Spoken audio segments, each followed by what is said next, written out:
All right, welcome to the second trimester grammar review for the English 10 A1 exam.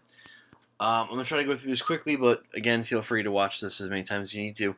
Only a few topics to talk about. The grammar section of the exam covers pronouns and verbs. When we're talking about pronouns, we're mostly dealing with pronoun case. And when we're dealing with verbs, we'll look at two things. The 6 troublesome verbs, which are pairs where there's an intransitive and a transitive. And then we'll look at the idea of active versus passive voice. Voice is the relationship between subject and action in the sentence. So we'll go through those concepts, and then we'll look at a couple of examples that will hopefully straighten things out. Talking first about pronouns, let's talk about the major cases.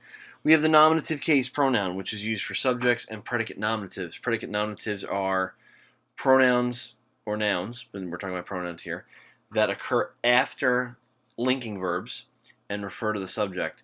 By linking verb here we mean forms of be, am, is, are, was, were, be, being, been, and any other word that can be used as a linking verb.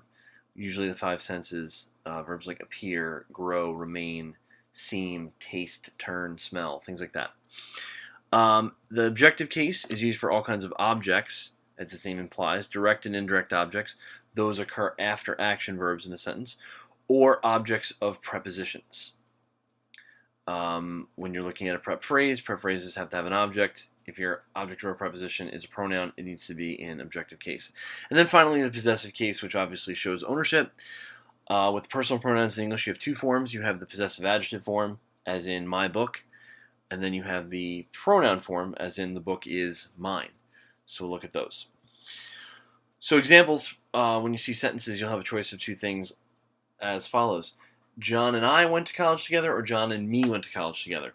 We're looking for I here because we are dealing with a nominative case pronoun as a subject. One of the ways that you will be confused sometimes on these is by using compounds. By John and, kind of tricks the ear, and some people might choose me. But I is the subject, I went to college, right? Subject of the sentence. The best speaker in the class was she, or the best speaker in the class was her. Now the key word in this sentence is was.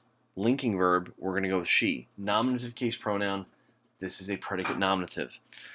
Even though this isn't the way most people would speak, this is grammatically correct. She is a predicate nominative. It replaces the noun speaker, refers to that.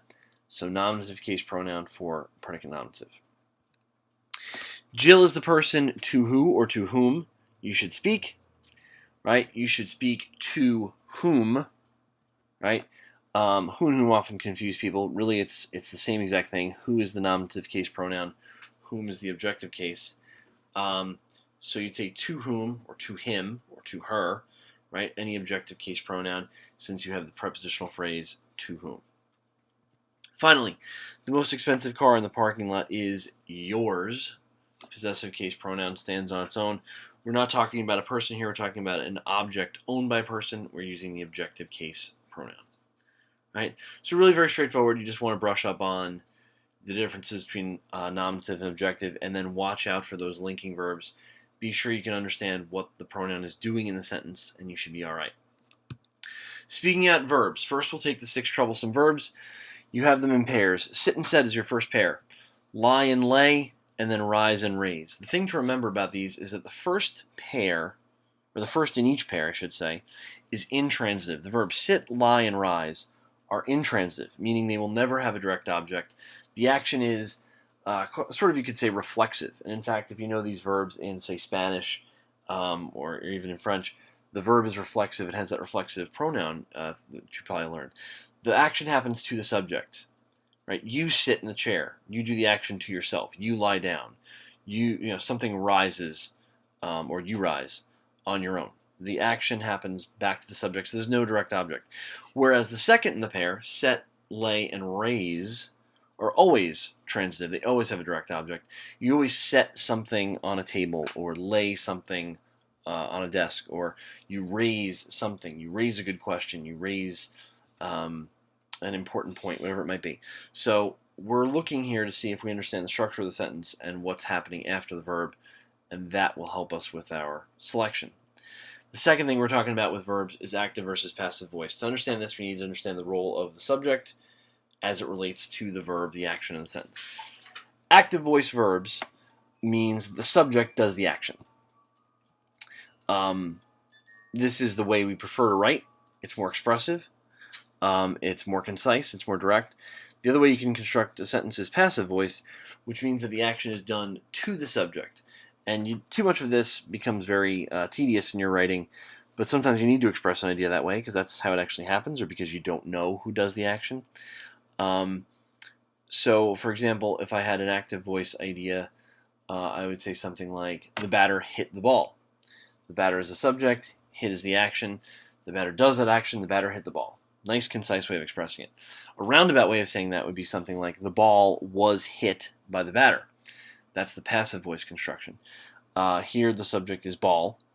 The action of hitting happens to that. So when we structure these, we'll notice passive voice always has a form of be plus the past participle of the verb. So in that example I gave you, was hit. Right? If you want to put it in present tense, I'd say is hit. If I want to put it in future tense, I'd say will be hit. Those are all forms of be, and then hit is the past participle of the verb. So you can notice passive voice from that construction. Looking at some examples here, just sit the keys on the counter, just set the keys on the counter. Well, here we have the keys as a direct object. You're setting what? You're setting the keys. So set, use the transitive form. I got a stiff neck from lying on that hard pillow. I got a stiff neck from laying on that hard pillow. Lie and lay are probably the toughest of these two. Remember, lying is the intransitive form. I don't have a direct object here. On that hard pillow is a prep phrase. So if I don't have a direct object, I'm definitely going to say lying, right? Because I'm talking about resting or reclining. I'm talking about lying down. Please rise your hand if you have a question. Please raise your hand if you have a question.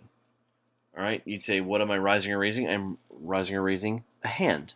Hand is the direct object, so we go with the transitive form of raise. All right, raise your hand. Again, transitive always has a direct object. As soon as you see a direct object, you know which of these two you're going to pick. Most of your friends belong to that country club, or to a country club, excuse me. If I were asking you what the voice in the sentence is, you'd tell me it is active.